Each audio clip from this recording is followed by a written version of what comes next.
Hello everyone! Today, I want to show you how to enable super thanks on a YouTube channel.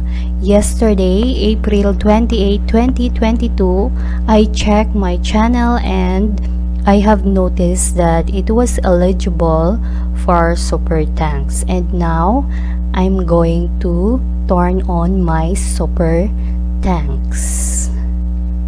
I already logged in and let's go to YouTube Studio.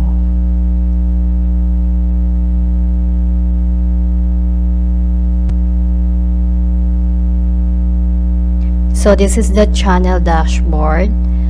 So in the left side, scroll down and click monetization. Then click supers. So if your channel is eligible, so you will be noticed this, you're eligible for super thanks. So to learn more about super thanks, you can click it here, and then to turn on super thanks, just click this one, super thanks.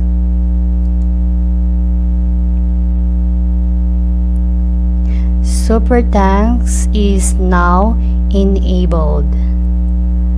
Okay, so that's all for today. Thank you for watching.